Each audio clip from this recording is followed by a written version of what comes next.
दोस्तों, क्या महाराष्ट्र में बीजेपी का सबसे बड़ा सियासी सपना अब बिखरने की कगार पर है? क्या जिस मेयर की कुर्सी को बीजेपी अपनी जीत मान चुकी थी, वही कुर्सी अब उसके हाथ से फिसलती नजर आ रही है?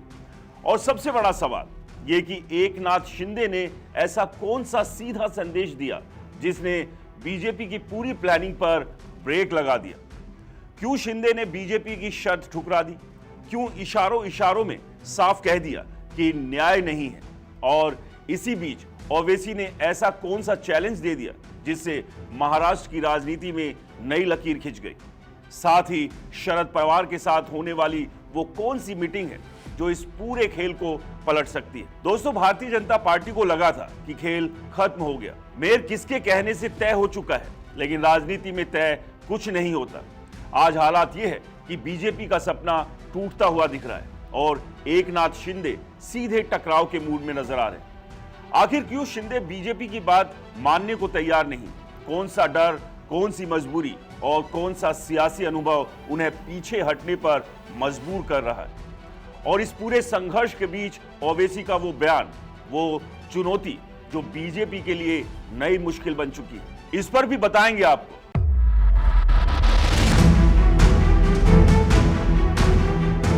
दोस्तों नमस्कार, मेरा नाम है राजकीय वर्मा और आप देख रहे हैं राष्ट्र टीवी।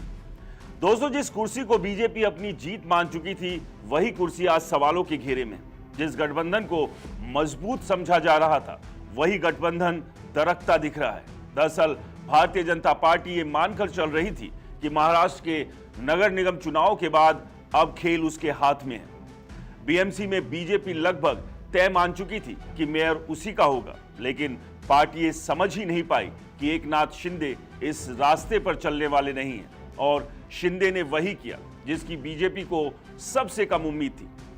असल बात यह है कि शिंदे गुट की शिवसेना को महाराष्ट्र में, खासकर बीएमसी में बीजेपी के बढ़ते वर्चस्व से सीधे घबराहट है।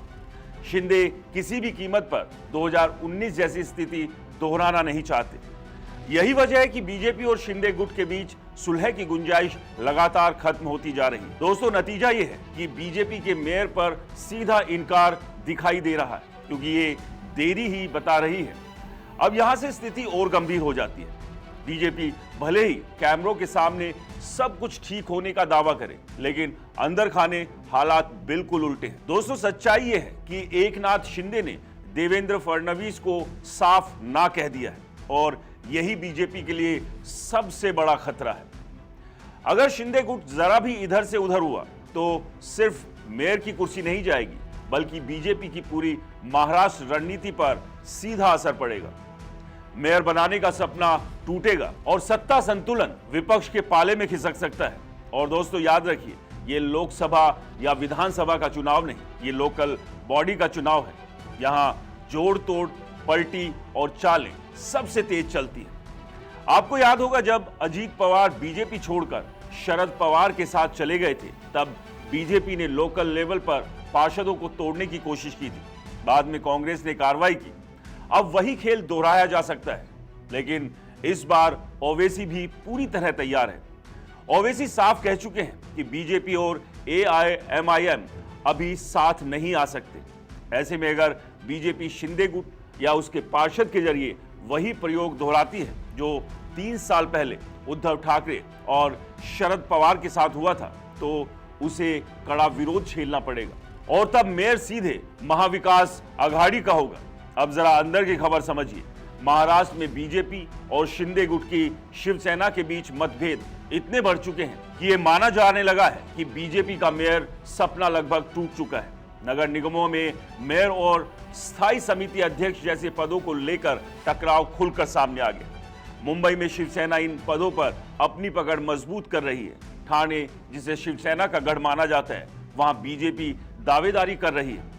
बीजेपी नेता निरंजन देवखरे साफ कहते हैं कि अगर वादे निभाने हैं तो ये पद चाहिए या फिर साझा करने होंगे। मुंबई में बीजेपी को बहुमत के लिए शिवसेना चाहिए, लेकिन ठाणे में शिवसेना खुद बहुमत में है, यानी दबाव बीजेपी पर है। यही वजह है कि राजनीतिक जानकार कह रहे हैं कि शिवसेना को डर है कि जो बीजेपी कभी छोटी सहयोगी थी, वही अब उसके अस्तित्व को चुनौती दे रही है।